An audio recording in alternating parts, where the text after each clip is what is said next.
On September 11th, 2001, 2,977 people were killed in one of the deadliest terrorist attacks in American history.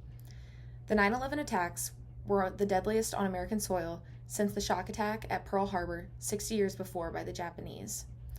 On 9/11, 19 terrorists affiliated with the Islamist extreme group Al-Qaeda hijacked 4 commercial planes on U.S. soil.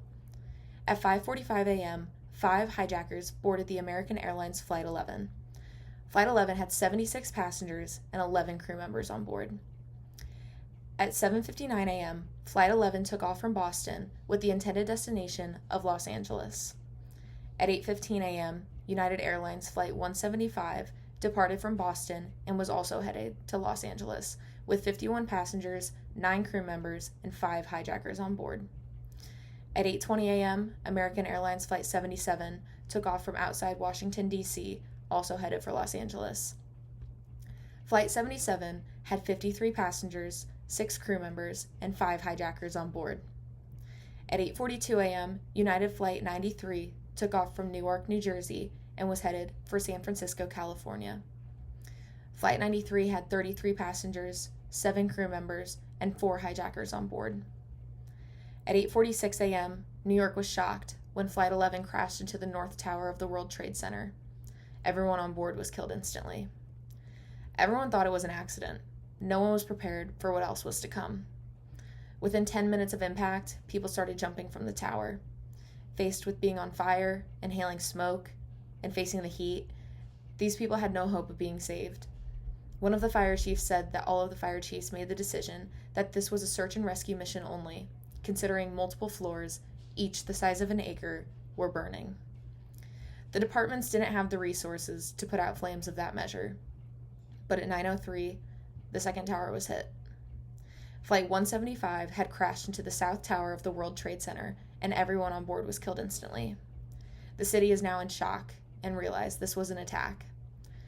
At 9:37 a.m., the Pentagon was hit, killing everyone on board and 125 civilians and military personnel.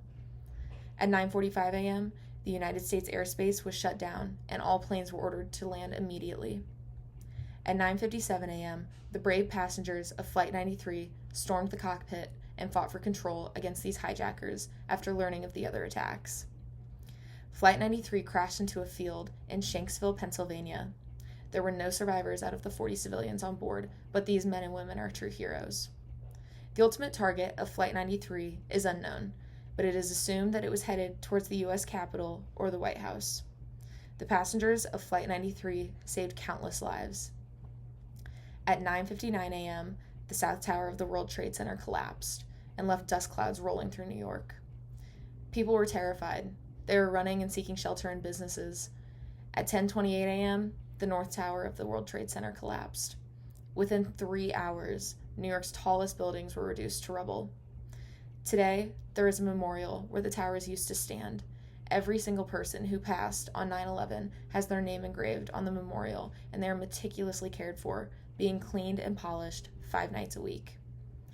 Everyone knows that this topic is important, but my generation wasn't around to witness the tragedy that is 9/11, so it doesn't hit some as hard as it should.